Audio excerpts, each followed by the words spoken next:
All Christians can imagine that God is favoring them. और बहुत सारे मसीही लोग ऐसी कल्पना कर सकते हैं कि परमेश्वर उनकी ओर है और उनकी सहायता कर रहा है। I want to show you a verse in Psalm 41.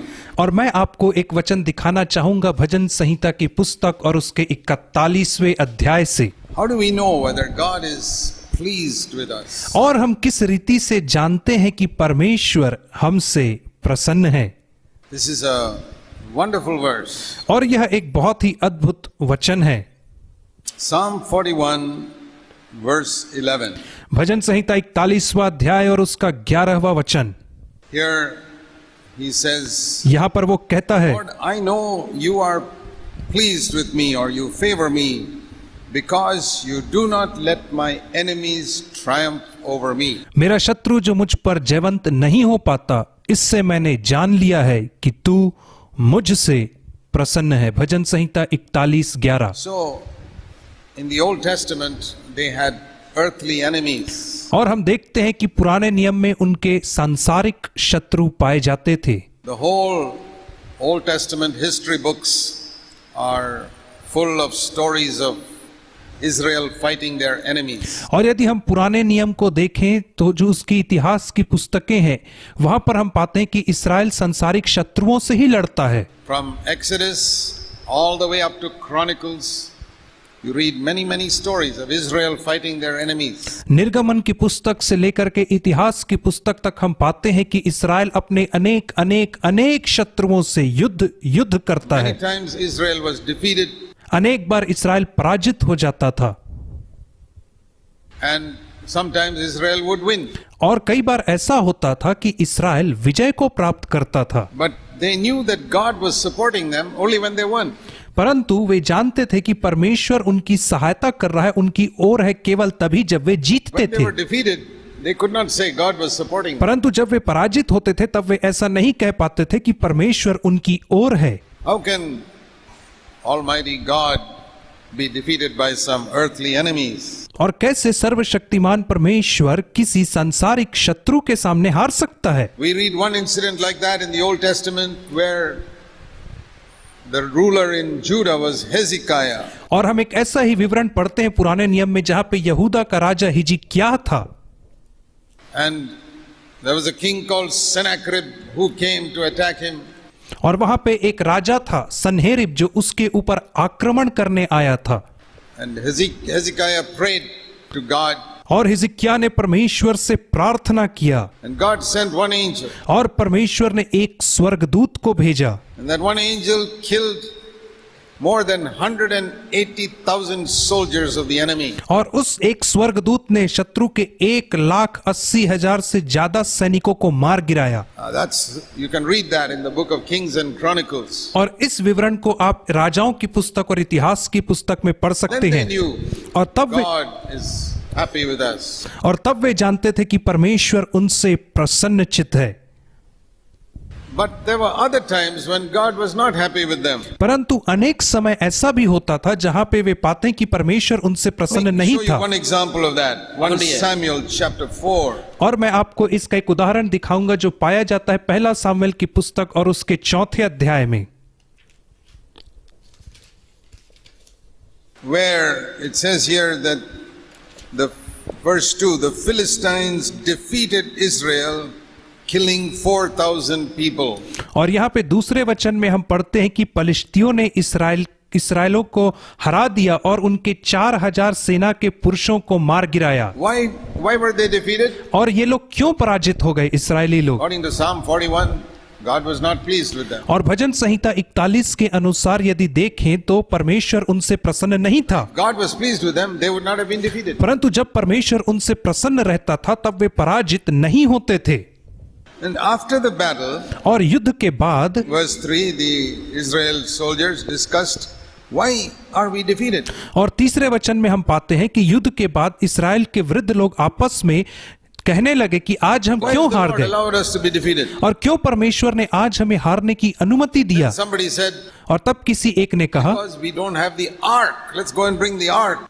तो उन्होंने कहा इसलिए हम हार गए क्योंकि आज हमारे पास वाचा का संदूक नहीं, इसलिए हम जाकर के carry the ark, the Lord will surely defeat our enemy. और जब हम वाचा का संदूक लेकर के आएंगे तो परमेश्वर हमारे शत्रुओं को पराजित करेगा। Today, Christians don't carry any ark. और आज मसीही लोग कोई वाचा का संदूक लेकर के नहीं चलते, They say, in the name of Jesus, और आज वे कहते यीशु के नाम में, in the name of Jesus, यीशु के नाम में, hallelujah, hallelujah, through the blood of Jesus. और यीशु मसीह के लहू के द्वारा। These are the equivalent of those Israelites carrying the ark. और ये इस्राएलियों द्वारा वाचा का संदूक लिए चलने का समतुल्य है आज के दिन में। Shout and say, in the name of Jesus. और वे लोग चिल्ला करके कहते यीशु के नाम में। So now see what happened when they brought this ark. और अब आप देखिए जब उन्होंने वाचा के संदूक को लाया तो क्या होता है। They shouted so loud, verse 7, verse 5, that the ground began to shake under their feet. और 5वें वचन में हम पढ़ते हैं कि इस्राएली इतने बल से ललकार उठे कि भूमि कांप उठी, कंपित हो गई। That was louder than any Pentecostal meeting. और वह जो आवाज थी वो किसी भी पेंटिकॉस्टल मीटिंग से ज्यादा जोर You से ever थी। heard of praise meeting so loud that the ground begins to shake? और क्या आपने कभी ऐसी स्तुति आराधना की सभा के विषय में सुना है जहां पे उन्होंने इतने जोर से चिल्लाया कि भूमि कांप उठी। That is another thing many Christians think. और ये एक और चीज है जिसे बहुत सारे मसीही लोग I समझते हैं। praise God, He will give me the victory. और यदि मैं प्रभु की स्तुति करूंगा तो वो मुझे विजय देगा। If I shout loud and praise the Lord, He'll give us the victory. और यदि मैं जोर से चिल्लाऊंगा और प्रभु की स्तुति करूंगा तो परमेश्वर निश्चय मुझे विजय देगा। So they shouted loud and the Philistines wondered what is happening. और इसलिए उन्होंने बहुत जोर से चिल्ला और फलिस्ती लोग आश्चर्य करने लगे कि हो क्या रहा है। After they brought the ark, और जब वे वाचा का संदूक ला चुके shouted and made the earth shake. और इतने जोर से चिल्लाए कि भूमि कांप उठी, Then they went out to fight the Philistines. और उसके बाद वे फलिस्तियों से लड़ने के लिए गए। 10वें वचन में हम And पढ़ते this हैं, time the Philistines killed 30,000 Israelites. और इस बार फलिस्तियों ने 30,000 इस्राएलियों को मार गिराया। Before they praised the Lord, it was only 4,000. इससे पहले कि वे प्रभु की स्तुति करते केवल 4,000 इस्राएली पुरुष मारे गए, 30,000. परंतु अब 30,000 मारे गए हैं। What do we learn तो from that? इससे हम क्या सीखते हैं? This just depending on the ark or the name of Jesus and the blood of Jesus is not going to bring the victory. और केवल वाचा के संदूक के ऊपर निर्भर रहना या यीशु के नाम की गुणगान करना आपको विजय नहीं दिलाएगा। There's a song in English which says, in the name of Jesus, in the name of Jesus, we have the victory. और एक गाना है जिसे हम गाते हैं, यीशु ही के नाम में, यीशु ही के नाम में हम फतह पाते हैं, हम विजय पाते हैं। How many Christians who are saying in the name of Jesus are defeated in their life? और कितने सारे मसीही लोग जो कहते हैं यीशु के नाम में हम फतह पाते हैं, वे अपने व्यक्तिगत जीवन में पराजित हैं। Always remember Psalm 41 verse 11. और आप हमेशा भजन संहिता 41 के 11वें वचन को याद रखें। Lord, this is how I know you are pleased with me, प्रभु केवल इसी से मैं यह जानता हूं कि तू मुझसे प्रसन्न है, that my enemy cannot defeat me. कि मेरा शत्रु मुझे पराजित नहीं कर सकता है। If the enemy is defeating me, यदि मेरा शत्रु मुझे पराजित कर रहा है, then no matter how much I shout in the name of Jesus and blood of Jesus and hallelujah, God is not pleased with तो me. इससे कोई मतलब नहीं कि मैं कितने बार यीशु के नाम की विजय को चिल्लाऊं, हालेलुया को चिल्लाऊं, परमेश्वर मुझसे प्रसन्न Now नहीं see है। Deuteronomy chapter 28. और हम देखेंगे व्यवस्था विवरण और उसके 28वें अध्याय को। Remember, the Israelites were under the old covenant. और आप इस बात को स्मरण रखें कि इस्राएली लोग पुरानी वाचा के All अधीन their थे। blessings were earthly, उनकी सारी आशीषें सांसारिक थीं their curses were earthly. और उनके सारे श्राप सांसारिक थे, Everything, their enemies were earthly, और जो उनके शत्रु थे वे भी सांसारिक थे। their blessings were earthly, उनकी आशीषें सांसारिक थीं, prosperity was earthly, उनकी समृद्धि संपन्नता सांसारिक थी, the land they got was earthly. और जो भूमि उन्होंने प्राप्त की वे सांसारिक थी। So the Old Testament is full of earthly blessings, और इसलिए पुराना नियम सांसारिक आशीषों से भरा हुआ है warnings about earthly curses. और सांसारिक शापों के विषय में विरोध में दिया गया है। Deuteronomy 28 is the classic chapter describing that. और व्यवस्था विवरण 28 अध्याय एक बहुत ही खूबसूरत पाठ है जो इन सब चीजों Now को see बताता one है। example of that in verse 13. Deuteronomy 28 and verse 13. और व्यवस्था विवरण 28 अध्याय और उसके 13वें वचन में हम पढ़ते हैं, There was only one condition. और वहां पे केवल एक ही You listen and शर्त obey थी, the commandments of the Lord that I'm giving you today. और यदि तू आज यहोवा की सारी आज्ञा जो मैं तुझे सुनाता हूं उसको You तू keep मानेगा, these commandments, और यदि तू उनको मन लगाकर चौकसी करेगा Lord will make you the head and not the tail. तो परमेश्वर तुझे सिर बनाएगा और पूछ नहीं। You will always be on top and you will never be underneath. और तू हमेशा सिर ही ठहराया जाएगा, तू नीचे का नहीं होगा। 28 verse 13. और 28 का 13वां वचन इस रीति से कहता है, You will always be on top. तू हमेशा सिर रहेगा, ऊपर रहेगा, Never be underneath. और तू कभी भी नीचा नहीं होगा, Always your enemies will be under your feet. और हमेशा तेरे शत्रु तेरे पांव के नीचे ही रहेंगे। That was the mark that God was with Israel. और यही वह चिन्ह था कि परमेश्वर इस्राएल के साथ है। You see that picture on that poster there? और क्या आप पीछे उस पोस्टर में जो चित्र बना है उससे देख पा रहे हैं? No, that's David triumphing over Goliath. और वो दाऊद का चित्र है जो गोलियत के ऊपर विजय प्राप्त कर रहा है। He was a young 19-year-old man, और वह जवान 19 वर्ष का नवजवान था, small compared to Goliath who was 9 feet high. और गोलियत के सामने उसकी कद बहुत छोटी थी क्योंकि गोलियत 9 फीट ऊंचा था। How did David defeat him? परंतु दाऊद ने कैसे गोलियत को पराजित कर दिया? We say because he threw a stone. और हम कह सकते हैं इसलिए क्योंकि उसने एक पत्थर उठा करके गोलियत को मारा। God was with David. That is the reason. परंतु कारण यह है कि परमेश्वर दाऊद के साथ था। God was not with David. Even 1,000 stones and spears and arrows would not have helped him to win the victory. और यदि परमेश्वर दाऊद के साथ नहीं रहता तो 1000 पत्थर फेंकने पे भी गोलियत का कुछ नहीं बिगाड़ So पाता David वो। could say that. और इसलिए दाऊद ऐसा कह सकता है। Now I know that you are pleased with me. My enemy is defeated. और अब मैं जान गया हूं कि तू मुझसे प्रसन्न है, इसलिए क्योंकि मेरा शत्रु मुझसे पराजित हो गया है।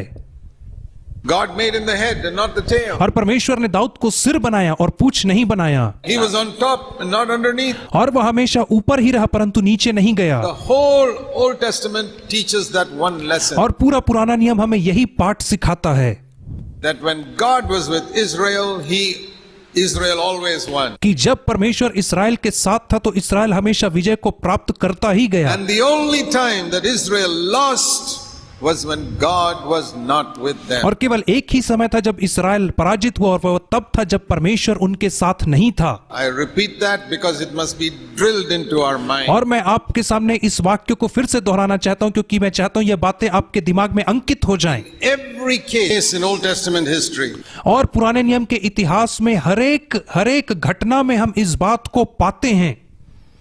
if ever Israel was defeated even once, it is because God was not with them. और यदि एक बार भी इस्राएल पराजित हुआ तो उसका कारण यह था कि परमेश्वर उनके साथ नहीं If था। God was with them, it was always victory 100% of the time. परंतु यदि परमेश्वर उनके साथ जब भी होता था तो उन्हें 100% विजय प्राप्त होती थी। Now we come to the New Testament. और अब हम नए नियम की ओर आते हैं।